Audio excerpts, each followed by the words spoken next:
So welcome everyone to our November edition of the Alta Mesa Center for the Arts Reading Series.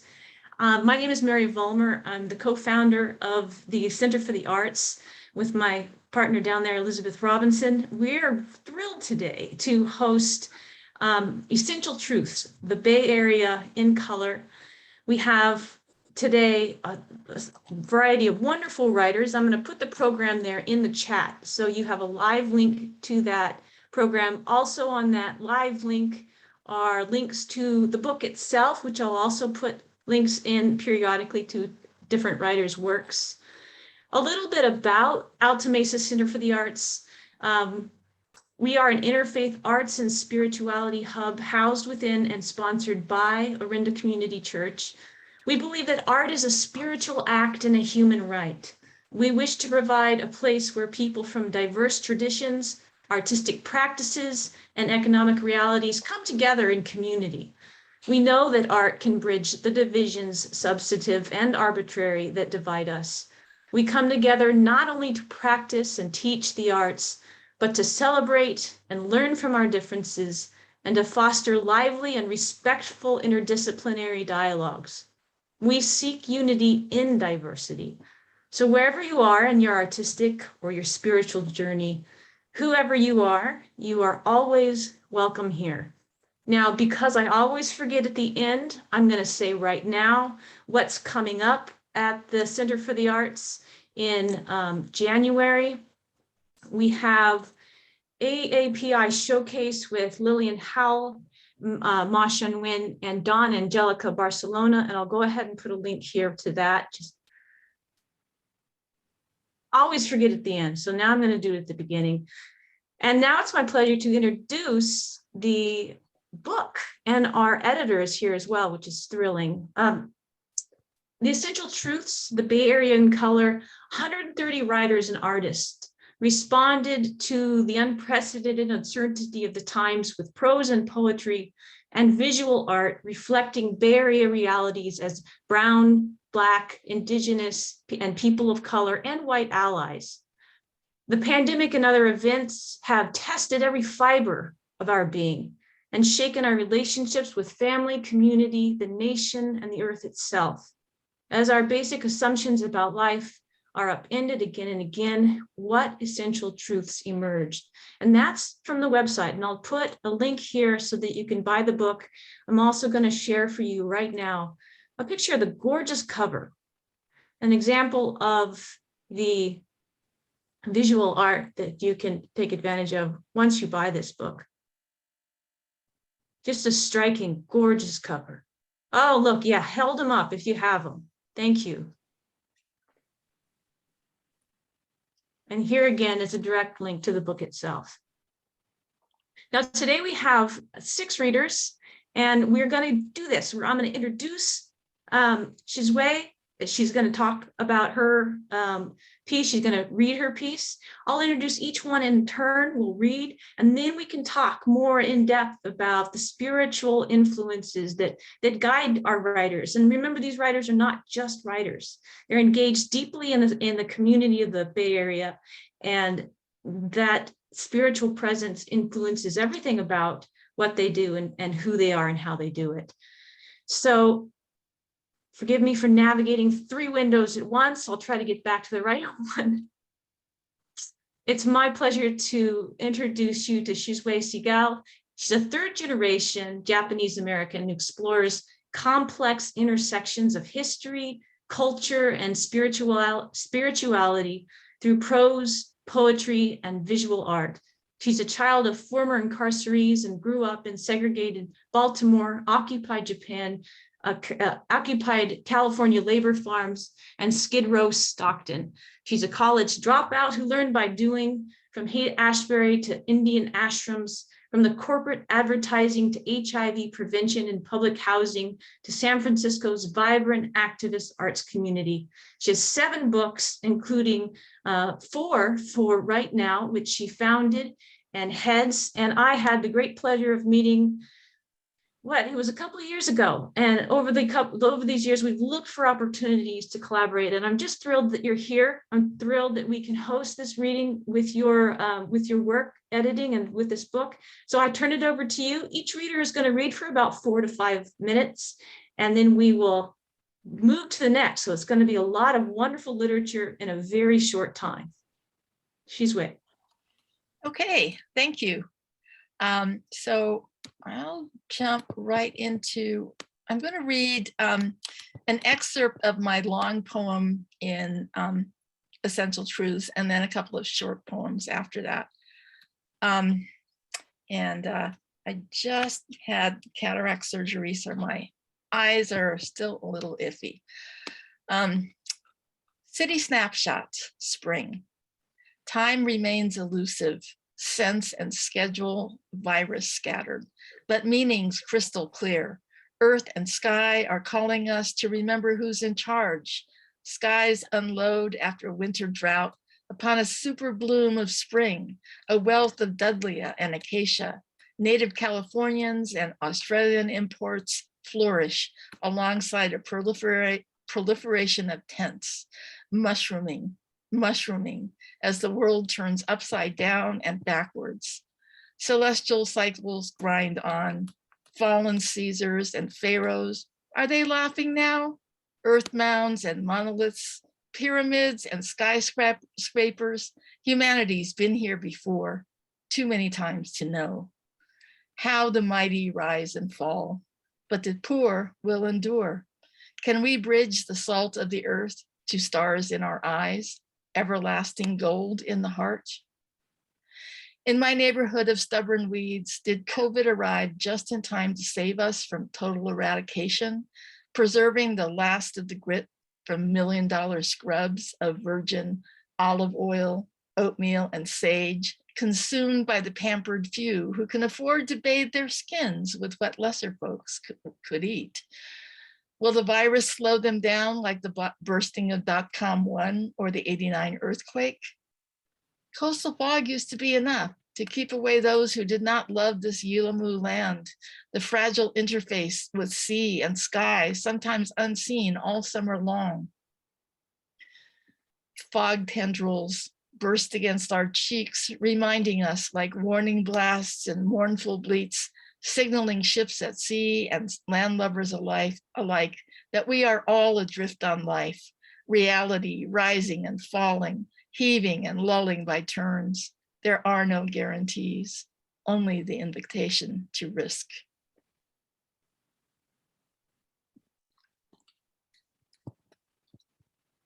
The next one is called Open Season, No Limits. And it's sort of dedicated to a relative of mine who had been incarcerated, Japanese American, incarcerated in Wyoming at the Heart Mountain concentration camp.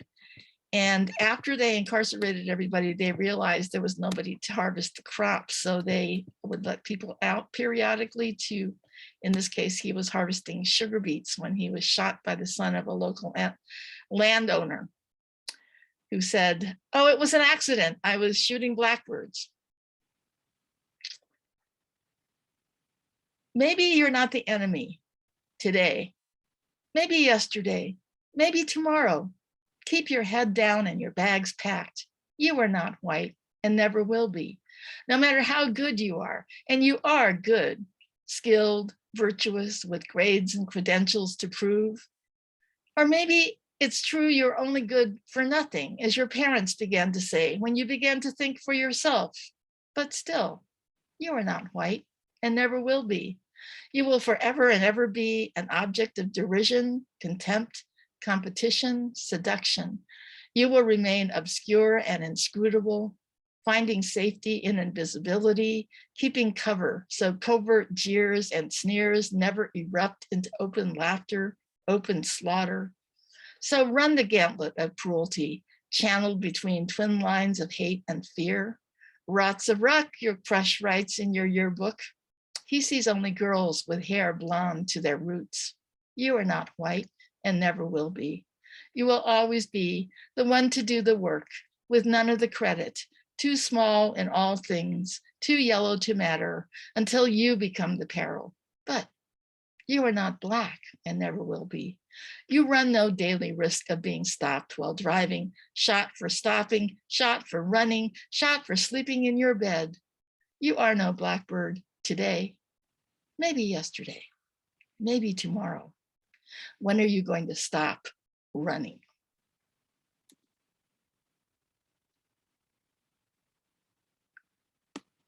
And then to end on a slightly more upbeat note, ethnic adjustments.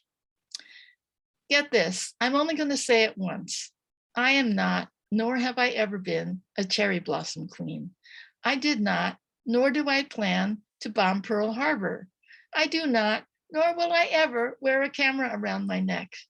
No, I won't walk on your back or serve green tea. Hell, I don't even like rice. Look closely. I'm not yellow inside or out.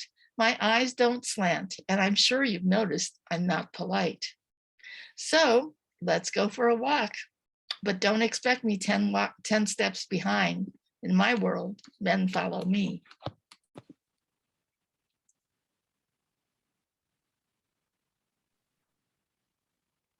Thank you so much, Shizue. That's a wonderful beginning.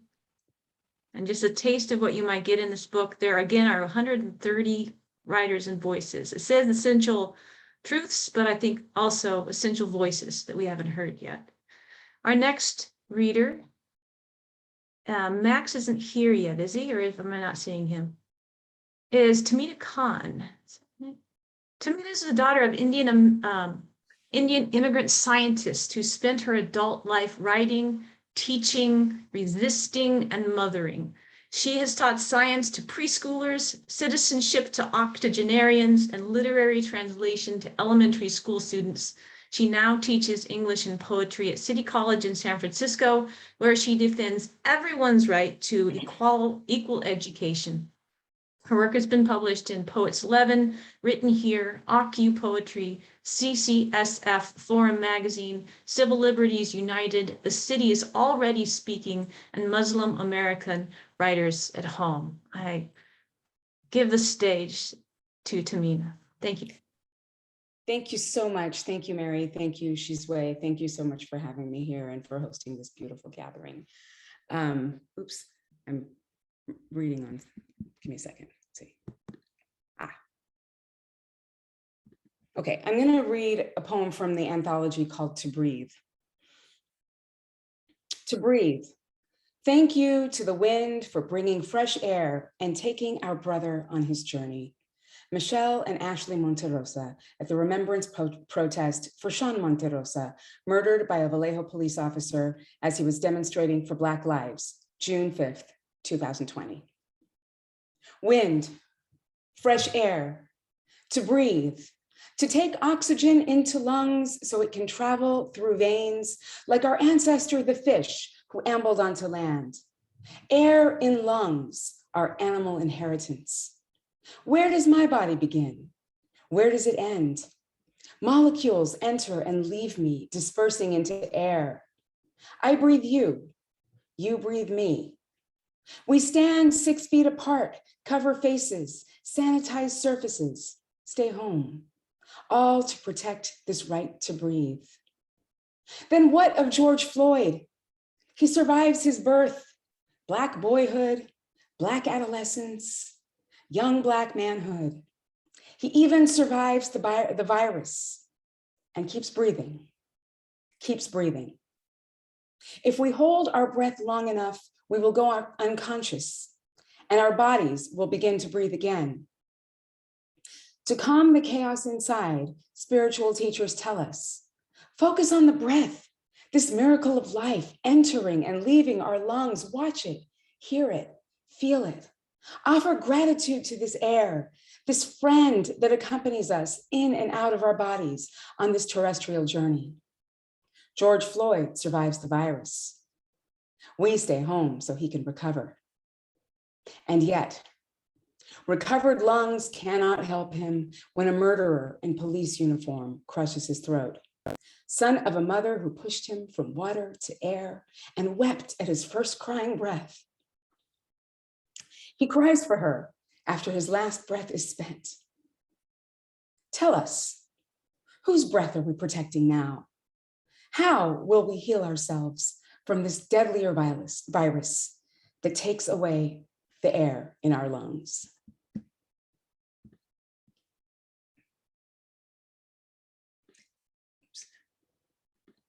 Okay, and this is another poem from the anthology.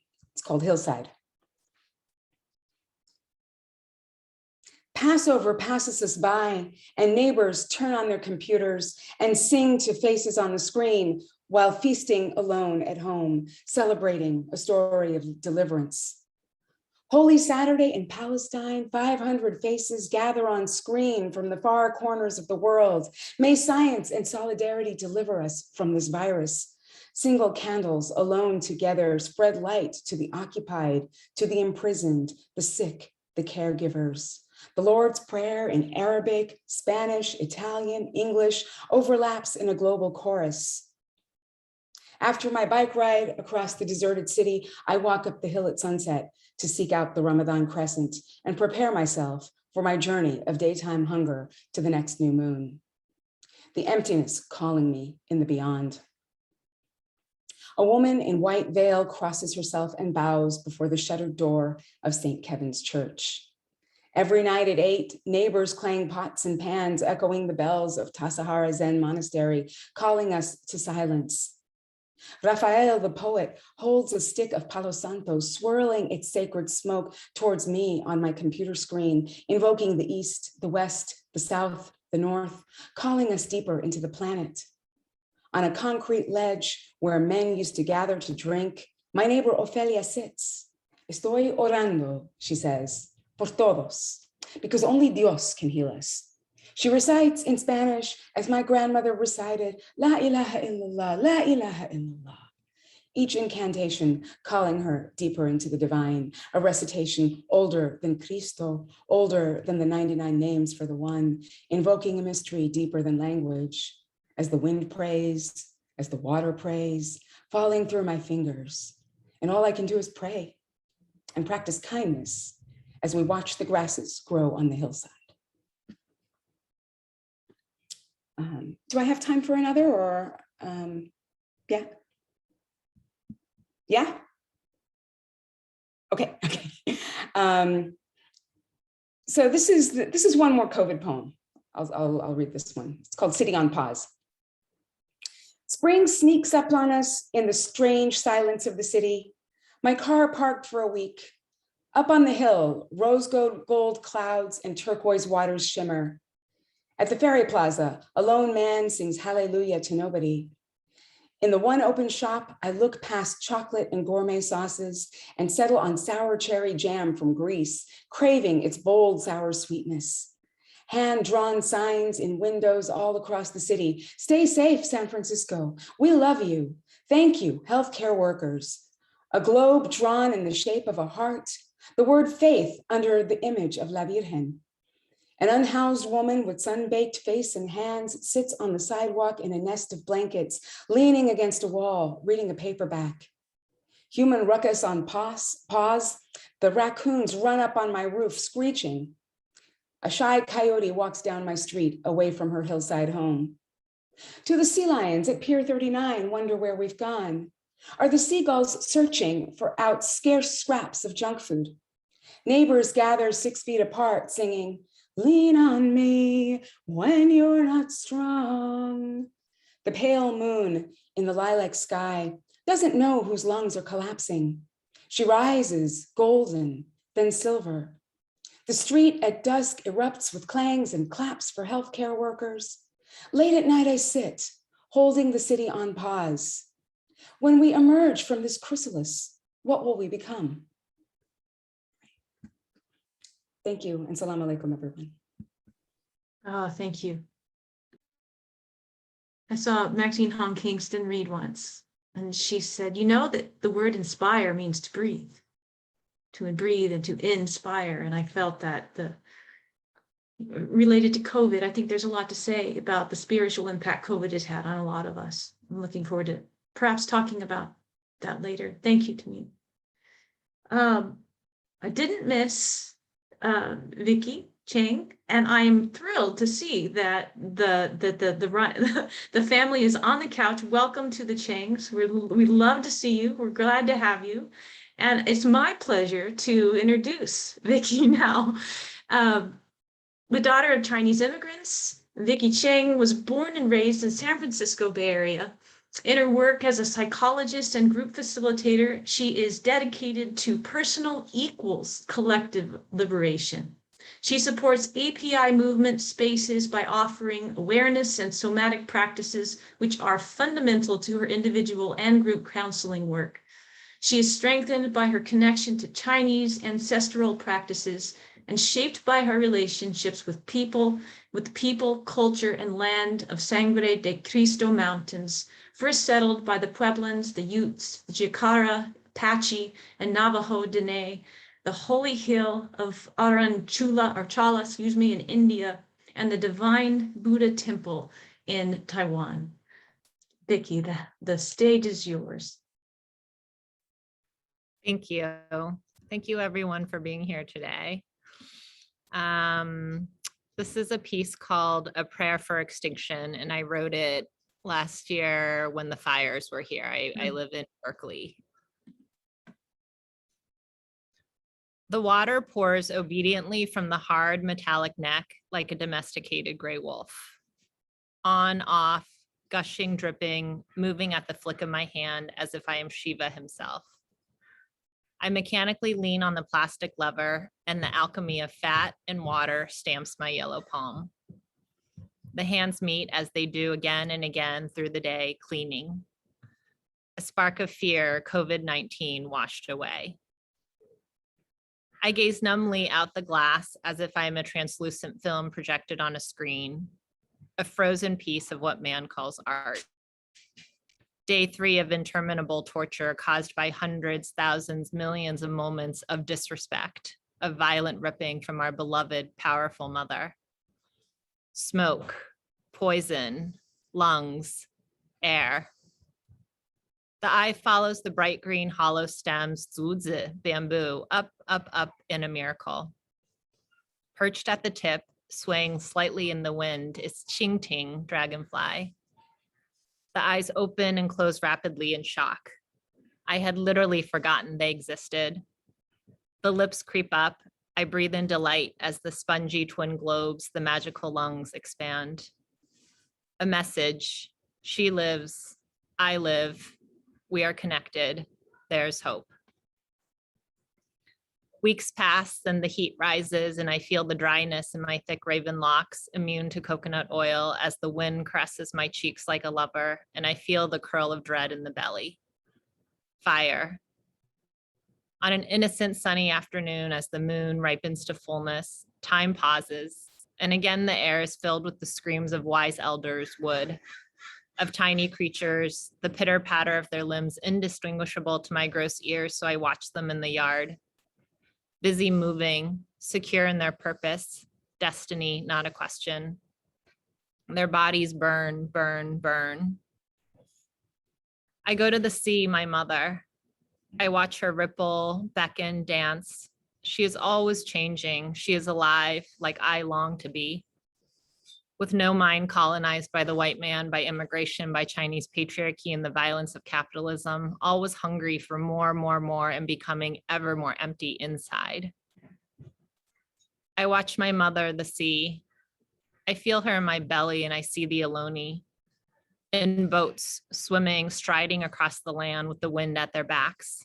Man and animal, unlike any man I know in this domesticated, unceded land, where the wind, the moon, the stars, as they pound the heart and move the blood, guide each movement, every dance, the very shape of their days. Picking blackberries at the height of ripeness, love to juiciness by the sun, the salt in the air moistening them just so.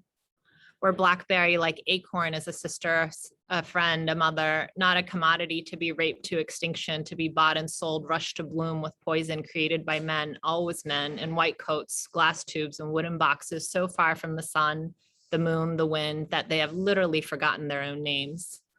The vowels of mama, qingren, loved ones confusing the tongue. The sea laps gently against the strong, jagged rocks that hold my weary heart.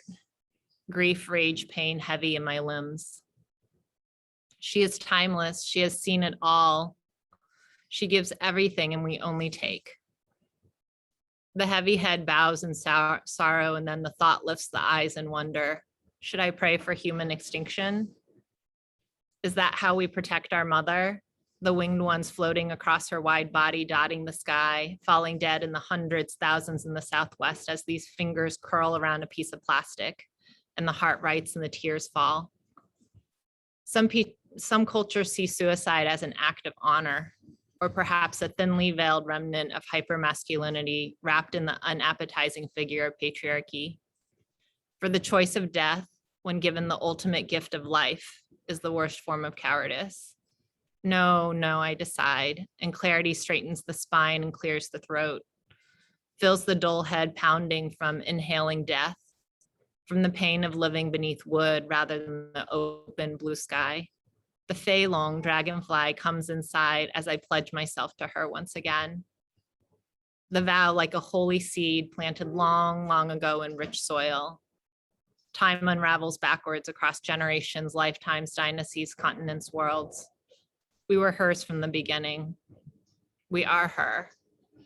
There's no separation. We are always together.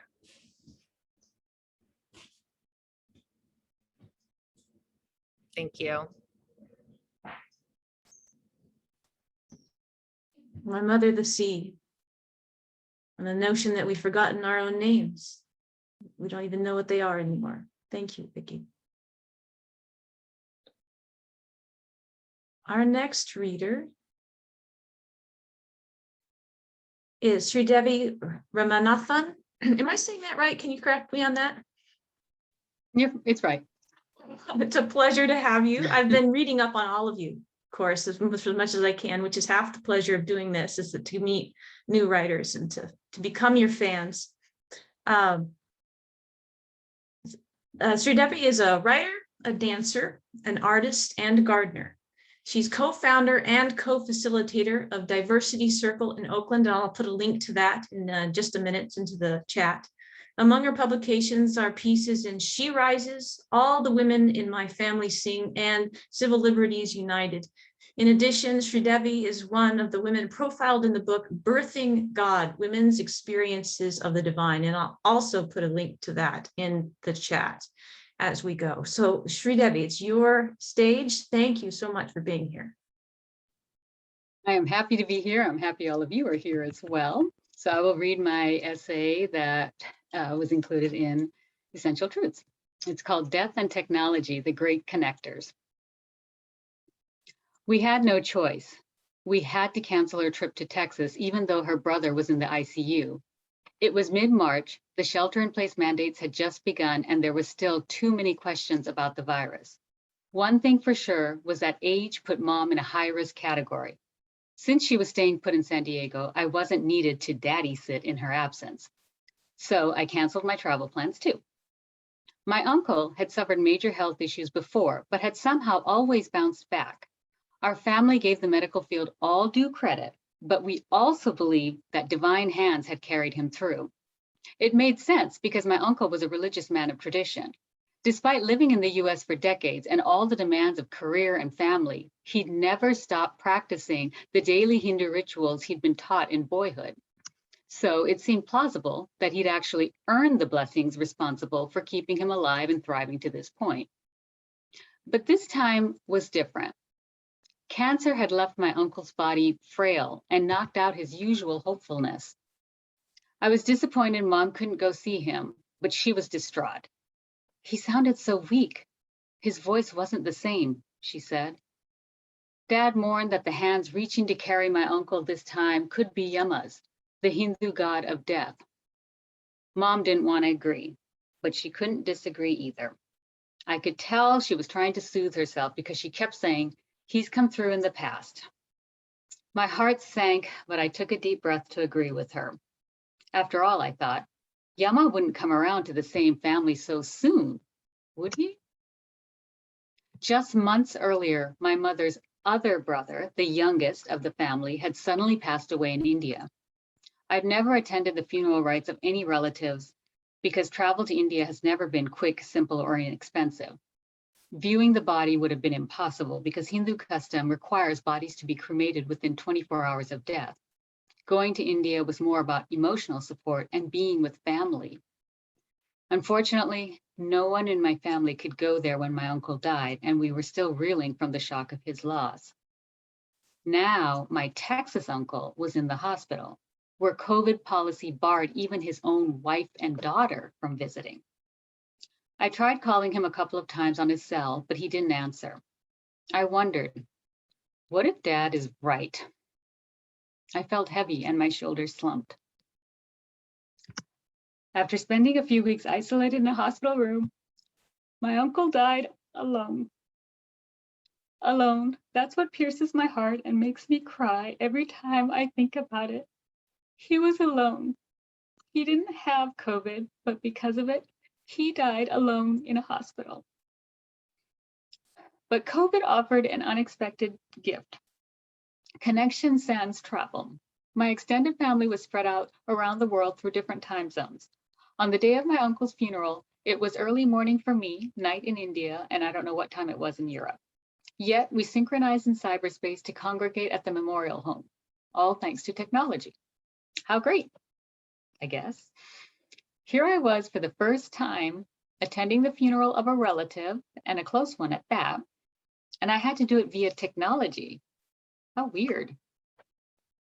The funeral home wasn't equipped for virtual services, but a phone or laptop was set up so we could watch. It ended up not being positioned in any way where we could see my uncle's body or much of anything for that matter, and the audio kept cutting out. What a letdown. None of us was feeling the calm of closure, so we set up a virtual meeting immediately afterwards to connect as a family. After cremation, the next part of the Hindu funeral ritual is to scatter the ashes in a river or ocean. Most Hindus believe that if you can immerse the ashes in the holy river Ganga, the soul will be released from the cycle of rebirths. Mom and my uncles grew up in Kumbakonam, the temple town of South India. The sacred river Kaveri flows through it, which the locals will confirm is the Ganga of the South, equally auspicious. My uncle's love for his hometown was strong and stubborn. The absolute only way to complete this janma, this life incarnation of his soul, is to bring him back to Mother Kaveri. My cousins and I agreed. Until then, he's not really gone. When my Texas uncle died, the wife and son of the uncle who had died in India a few months prior happened to be in Kumbakonam at my grandparents' home. They had gone to check up on the house when the pandemic hit, and the government of India abruptly closed all businesses and halted all transportation services. Officers were posted on the streets to enforce shelter-in-place order, so my aunt and cousins were stuck there indefinitely. Give us a tour, I said to my cousin. He flipped his phone and showed us the front room. The open-air patio had not been sealed off. My grandfather's tulsi plant altar, still painted with red and white stripes, stood there. Perhaps the plant my cousin was showing us stemmed from the original roots and seeds my grandfather once planted long ago. What about the swing? Another cousin asked. Of course it's here, my cousin responded, turning around and angling his phone so we could see it. What symbolized the Kumbakonam home for me, however, stood in the backyard. Show us the well, I urged. Living in Kumbakonam meant pulling water for your bath and daily needs. It was hard work and a hassle, but what a difference from life in the US. That's why the nostalgia of the well never wore off. Before I could ask the question, my cousin answered it. Yes, it's still full. Throughout the years, everyone in my mother's side of the family has traveled across thousands of miles or kilometers by air, rail, car, rickshaw, and even bull cart to meet in my grandparents' home, to be with family. Now, after a long time, here we were again, and another memory was made. Travel, not necessary.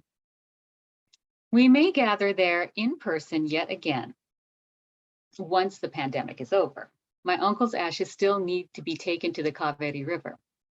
In the meantime, we regularly meet in our virtual Kumbakonam cousins group. I typed the question, does the well in Kumbakonam get water from the Kaveri? Good question. I don't know, but check out this picture I found of our parents when they were kids, a cousin responds. Wow, how old do you think they were then? Another wonders. And so the conversation and connection continues.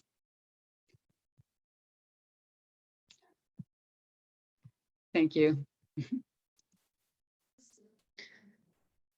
That was wonderful. Thank you. The unmetabolized grief, I think that we're all feeling in some ways.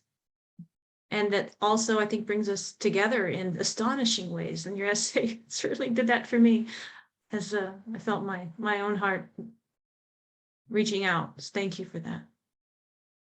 Thank you. It doesn't look like one of our readers has come, but we are lucky enough to have Joyce Young with us today. Joyce, I'm just going to grin, and that's going to be my introduction, because I think of you and I just grin. Joyce Young's poetry collection, How It Happens, published by Nomadic Press, was nominated for a California Book Award. Her poetry has received Pushcart Prize nominations and has appeared in the anthology Essential Truths, The Bay Area in Color, Poem of the Day at the San Francisco Public Library, and the Lake County Bloom. She writes essays and fictions, and she's a tremendous teacher, and it's my pleasure to introduce her to you. I'll put the link to her book in the chat, and you can check it out at your leisure.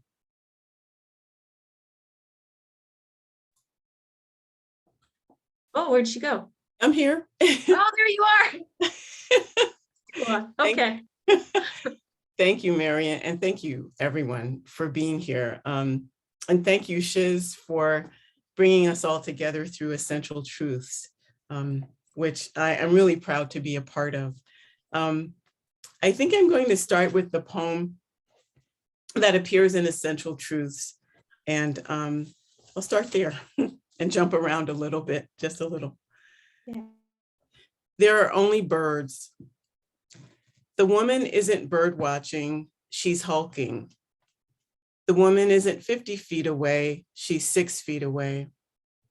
The woman isn't 6 feet away, she's 1 foot away. The woman isn't bird watching, she's walking toward him. The woman isn't walking toward him, she's running toward him. The woman is ignoring his pleas to stay back. She is walking, she's shaking a leash in his face. She is setting her dog free to chase him. He does not say, please don't come close to me 3 times. He does not say, I'm going to tell them there's a white woman threatening my life. She does not say, please tell them whatever you like. He does not tell the dispatcher, a white woman is recording me and threatening me with her dog. The collar she would like to see around the man's neck is the collar the dog is trying to twist out of, the collar the dog is hanging by. But there are no dogs in the park. There are no bird watchers in the park. There is no phone in anyone's hands. There is no video to see. There are no African Americans in the park. There are no white women in the park. There are only birds.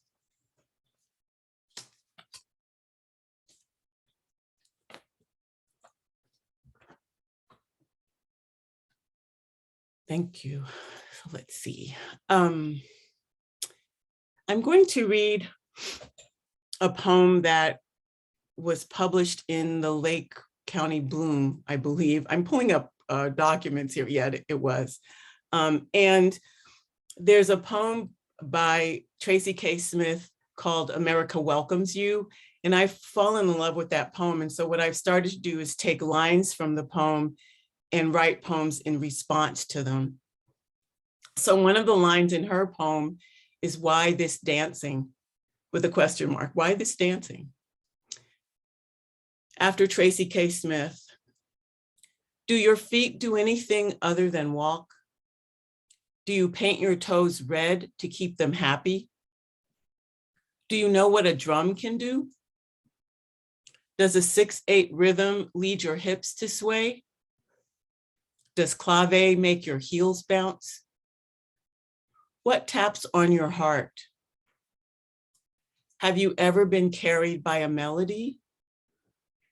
Do you know the meaning of joy?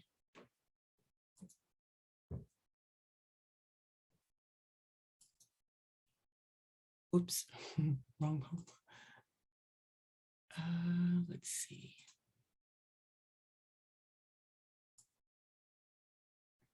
And then this is I would say is a COVID poem, and it's written in honor of all of the Blackbirds that they're just all over. Yeah, and I think they're talking to us. So that's kind of where this poem comes from. These survivors aren't interested in what we think of them. Screaming from the highest branches, black feathers glinting in afternoon light, instigating standoffs with squirrels in parking lots for peanut trophies. Perching on rooftops, telephone poles, announcing their presence loudly. We know what you don't, you don't. We know what you don't, you don't. We see screeching nuisances reminding us we're squatters. We cover our ears, wonder when they'll leave. We're warning you, be still, slow down. We're warning you, be still, slow down. We look for maps of places we can't return to. No time to not listen, no time to ignore. No time to not listen, no time to ignore. We say there's not enough. Black wings sing, be still.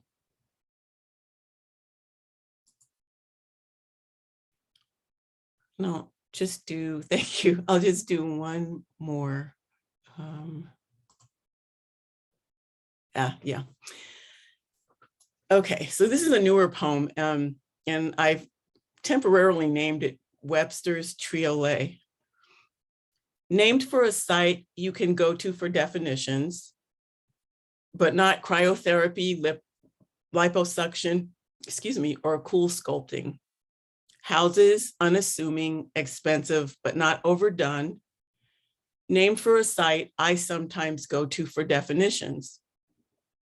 One row of duplex carriage houses, just one. Kidney-shaped pool, few existing in Berkeley. Named for a book we were taught to go to for definitions. At the time, there was no cryotherapy, liposuction, or cool sculpting. Thank you.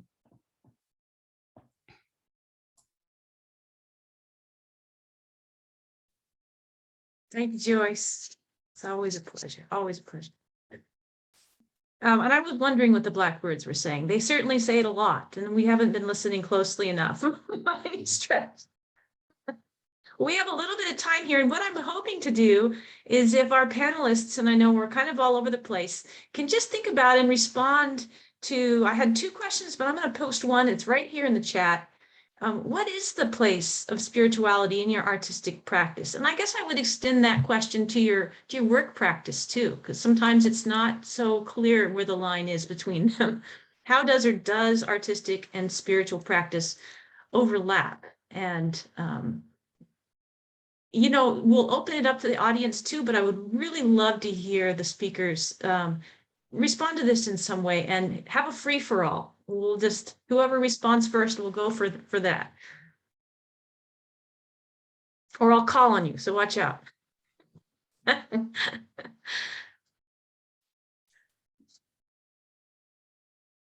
Tamina, you're unmuted. Are you volunteering? I guess so. Thank you. I mean, it's a really beautiful question. And it's, for me, poetry is spirituality. Poetry and spirituality, poetry and prayer are enmeshed. And poems come from prayer. Poems and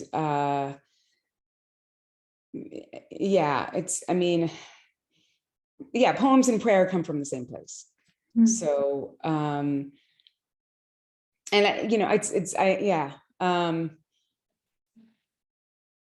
I think about this a lot, but it's hard to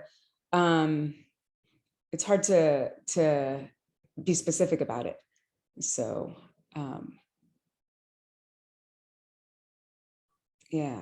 Do you think silence has a part in that place? I know that Oh, yeah. when I'm, and how? I'm always trying to figure out how Mhm. the silence that I'm constantly running away from is actually essential to an awareness of the divine, and which also often manifests as art. Yeah, absolutely. I mean, I think silence offers us a place of contemplation, right? And we get less and less of that. And I think COVID brought some of that back, but then and then took it away. As we were like enmeshed in our in our digital world, like 24/7, right? So, and I think it's so easy to run, like you said, run away from the quiet, and to just, and find distraction. Distraction is literally at our fingertips, right? So I guess when we create, we have to create silence, right? It's not just there. We have to, it's intentional, just as prayer is intentional, right? So,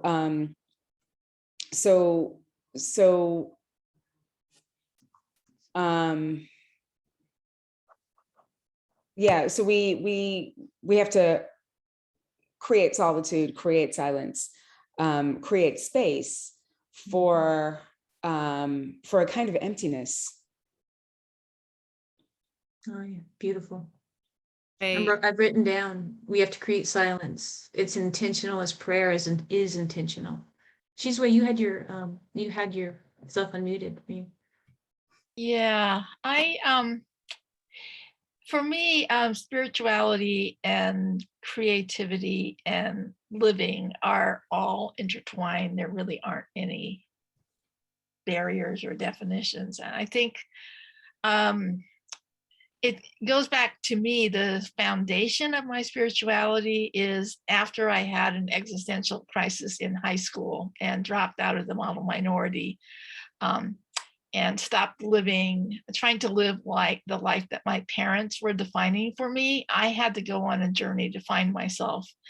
And that involved a bunch of things like living in the Haight-Ashbury and dropping acid and eventually going to India and spending 9 months on 2 different trips on an ashram in the middle of nowhere in Andhra Pradesh. Where we got water from the well, Sri Devi, and shopped for our food every day and hung it in baskets to keep it from the rats, and lived on a stone floor and cooked on a kerosene stove. And life was so basic, and there were so many people there bringing all of their problems and all of their questions to God. On this ashram where there were 700 residents and then people coming in all the time in 110-degree heat, no privacy, no nothing. And I waited and waited for answers until I realized the answer was right there, just in the being, just in feeling the interconnectedness with people, with loving whatever reality was presented in front of me.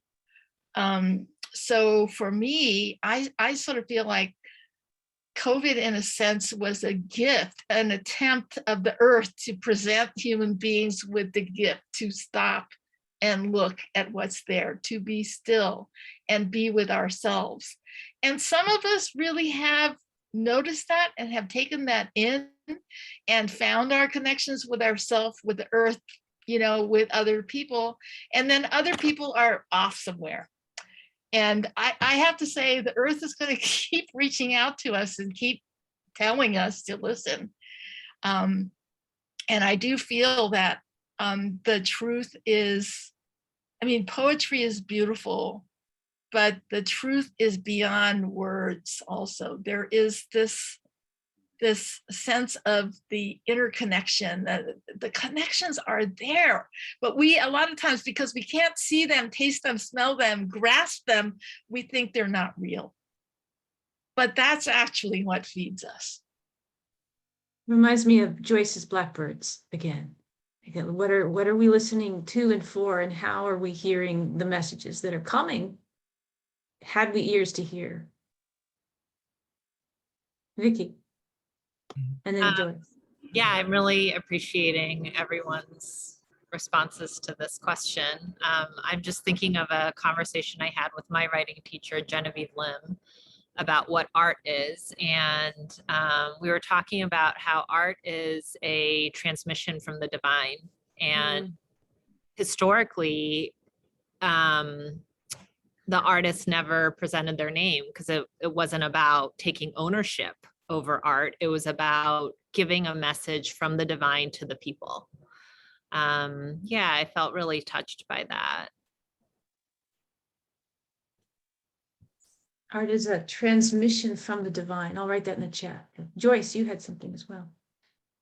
Yeah, actually a lot of things were flitting through my head, but I think one thing that I have started to think about as I'm listening to people talk is that for me,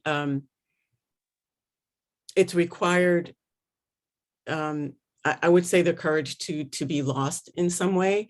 I don't always know when I begin to write where I'm going or where I'll end up. And so there's a sort of surrender, you know, involved in it. And I didn't start writing poetry until I was in my early 30s. And it kind of was in tandem with, I was a meditator, but I was one who sat, you know, meditated. I did yoga, those, and I still do. Not the sitting so much, but definitely the yoga. But I started to study and practice Tai Chi Chuan with a teacher. And it was out of that I would practice, and then I would go to write something. And I was supposed to be working on work for a graduate degree, and I would start to write things in verse, but I didn't plan it. That's just how things would start to come out. So I finished my degree, and then what I decided to do was find out, well, first I stuffed everything in a drawer for a while, and then I decided at some point to come back and try to find out what this was about. But I guess where I'm going with this is the silence that the moving meditation provided me with allowed me to go deeper, I'll say within, but it's a combination of within and also being connected with the world around me at the same time. And for me, that is a spiritual experience, you know. I mean, there are other things I've experienced that I would say are spiritual as well, but definitely the being able to surrender to being lost, to not know exactly where I'm going when I sit down to write, but also the writing eventually clears away the chatter, you know, and so then I keep going with it, and we'll see what happens, of course, depending upon how much time I have, but that's a whole nother aspect of it. Yeah. Well, thank you.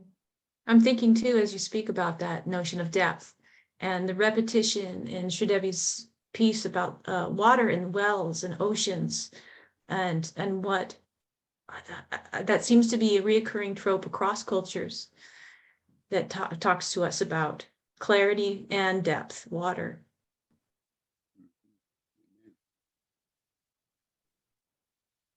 Yes, I'll speak. So yeah, I found this question difficult to answer because I also don't see a separation. All of life is spiritual. And so I agree with Shizue on that. And I also absolutely believe that this whole pandemic is has been brought about by the divine feminine, the goddess, Mother Earth, however you want to term her, you know, yeah, just to wake us up, and reconnect us with each other, with the earth, with everything in life. So as far as writing a spiritual practice, I mean, yeah, definitely in times of distress, people have used, and I as well have used writing as, as a tool, to come to that place of silence, to kind of all this chatter to kind of quiet that down. And so it has served as a spiritual tool to comfort me, calm me.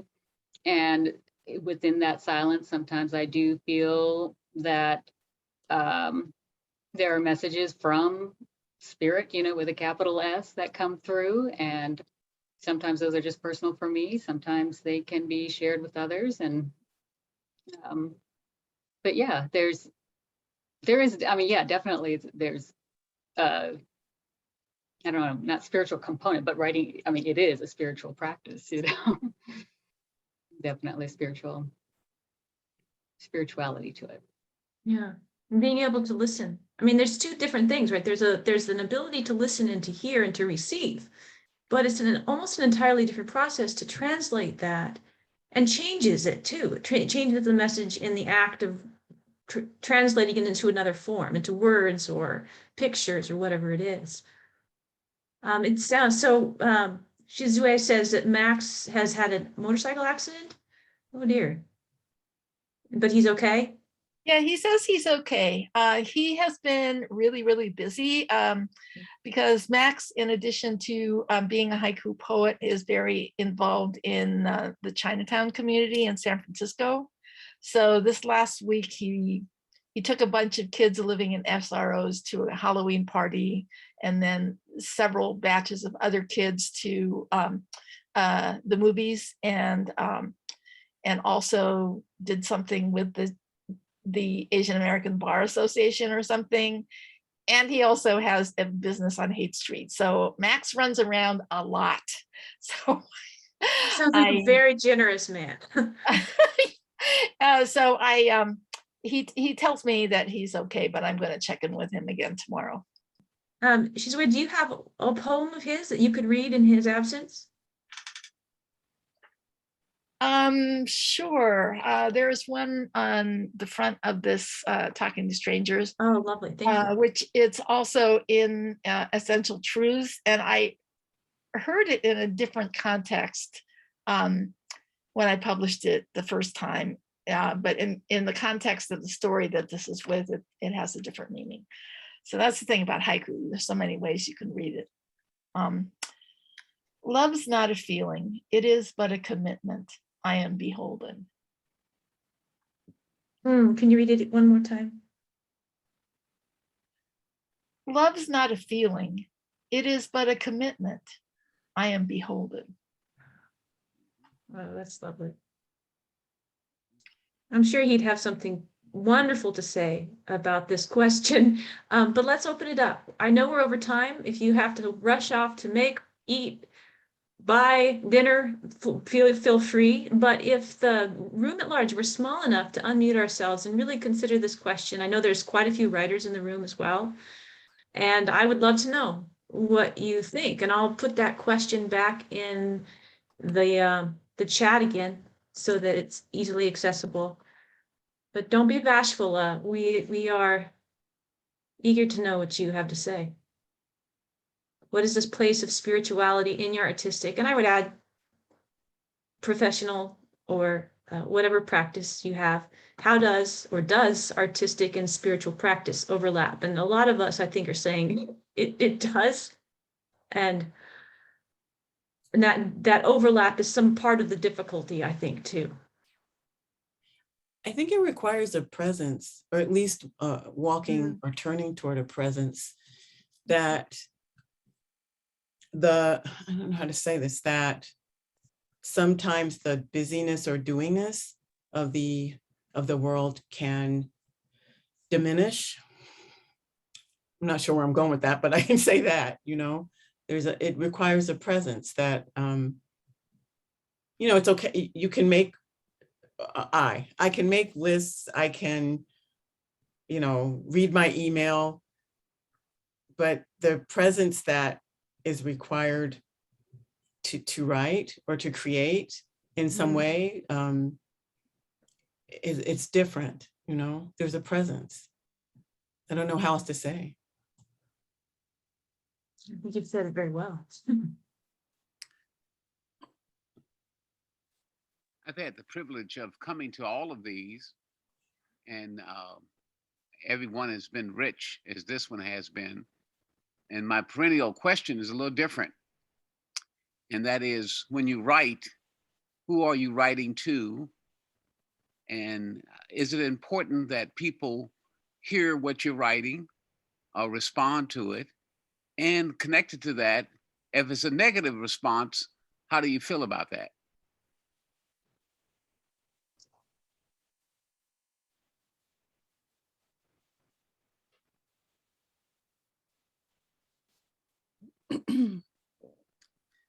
I just wanted to, this somehow feels connected. Hi, I'm Nancy. But spirituality, the connection of spirituality to my creative practice, I think reorganizes my experience of power. And I think in our world, there are so many things that try to get us to believe that they are the real power. But when we look at something like, you know, as simple as a weed busting through concrete, we remember what is the real power in the universe. And that and that makes art possible, because art can push beyond past what powers that be would want us to see as, you know, we're the ones in control, we're the ones in power. And I'm like, you can't even control that dandelion. You're not going to control me. So yeah, that's all.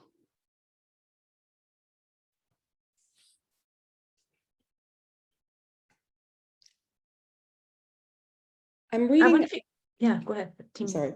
I'm reading a book. I just started reading it called Don't Forget Us Here, Lost and Found at Guantanamo by Mansour Adeyfi, who was detained for 15 years for being in the wrong place at the wrong time. And I highly recommend it. I think he speaks a lot. And I've worked with some of his shorter pieces. I've read some of his shorter pieces, and there's a wonderful podcast called To My Heart. But he writes about finding humanity in the most inhumane place. I cannot imagine being in a place more horrific than that. And I highly recommend it, and I'm putting it in the chat. That's all. Oh, beat you to it. Oh, we got it. That's okay. There's 2 links. Good. I put the link to his website, so you can see Great. some of his other Thank work you. too. Yeah. I think the book Just Mercy also speaks to a necessary reckoning, but also an ability to forgive not only yourself, but the communities in which you're living.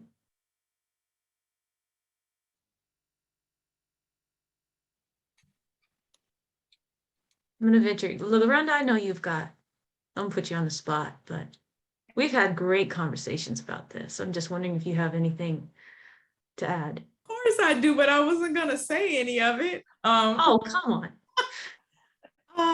So for me, the question that you posed, they're inseparable. Like spirit is art, art is spirit, and so I can't separate them out from the other. I feel the most myself when writing. That's my art vehicle. And there's no other time where I feel a sense of innate strength and presence than when I'm writing. And I had a friend who, you know, was observant. We hadn't even had a conversation about writing, but who was observant and said, I got it. I know what writing is for you. It's the way you commune with God. And I was like, okay, I'll take that. That feels right. So that's what art and spirit, how they overlap and run together in my life. And I think Ron asked a question about, who do you write for and who do you want and all of that. And I don't really think about who I'm writing for other than who presents the stories to me. So primarily I write fiction, and often those beings that turn into characters for a page appear first to me as spirit to tell a story. So I write to tell the story for them, and then whoever gets it, gets it. And what they think about it is what they think about it. I don't really attach to that part because, we've all read stuff that we loved, and then we talk to somebody else and they absolutely didn't love it. So I don't worry so much about that because that doesn't feel as big of a part of my mission or purpose as a writer than to be the vehicle to get that story out that was given to me. So I think I'm that gonna put in the chat here a link to a workshop that Lorenda's teaching in March. I think you're teaching. yes, thank you. For African-American women, led by African-American women, and it looks like a tremendous opportunity if you want to share that link. Oh, yeah, thank you. Midnight and Indigo are the you Mary? Yeah, I think so. Oh, okay, great. Did I get the right link on there? I think I did. Yes. Yeah. Yeah, that's it. Yeah, that's interesting. Ursula Le Guin talks about reading as an act of listening. And sometimes I think if I can just sit with a book or sit with a poem and just sit with the poem and not check my email and not respond to the bings and tings and dings that are constantly pulling my attention away. It's the only way to kind of achieve any sort of depth, and really the only way of creating in myself a space where I might reciprocate in words too. Those distractions somebody spoke about earlier, like reading a book is the only time my brain stops. Like all the other times, mostly my brain has some other stuff going on in it, but when I'm reading, not so much. Vicky's taking on. Vicky, thank you from all of us. Thank you so much for the reading, and we look forward to more. I know you're very busy with your professional life, but please keep writing. Please keep writing. Thank you so much. It was really a pleasure to be here with everyone. Tremendous pleasure. Very good. Now we could probably talk all night. I could talk all night about this. And if you'd like to stick around, please do. I'm going to put in the link one more time what's coming up in January. We're also in January going to introduce a monthly writing workshop, generative writing workshop that will be led by the 3 women who are, oops, the link didn't come through, led by the 3 women who are speaking in January, who some of you might know well. Juggling links here. Here's a live link to the registration. So that should be good. So that's on the 9th. Probably the writing workshop will be the next weekend or maybe during the week. We're still trying to figure out what the best days and times are for a workshop. Again, we want them to be affordable and accessible. So probably it will be on Zoom. And the more butts in the seats we can get, the more classes we can offer for a really reasonable price. So that would be lovely to see you there again to support these poets and writers. Also about this is a multi-generational group of writers here. We've got the young, the not so young, all in one place. So if you have to go, it's been a tremendous pleasure. Thank you to our writers. I don't know how we do that all the way around. I want to thank I've learned a lot, and I look forward to, I have the book, but again, if you have a chance to buy it, please do. We'll compare notes. Ron, were you done? I didn't want to cut you off. You had a question that I was doing that. I see that she's left. LaRonda. oh yeah. I wanted to thank her again. Hey, Ron, I'll connect you. We're gonna have, we'll have coffee sometime. You're gonna love her. Yes. She's great. She was the first to do this with you. Yeah. Yeah. You guys were the first readers.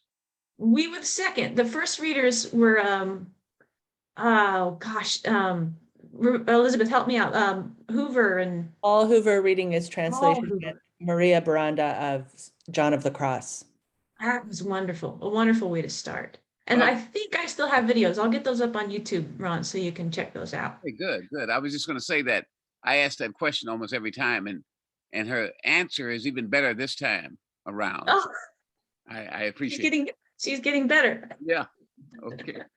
Well, I'm gonna take the video off. That way we can really talk. No, talk anyway.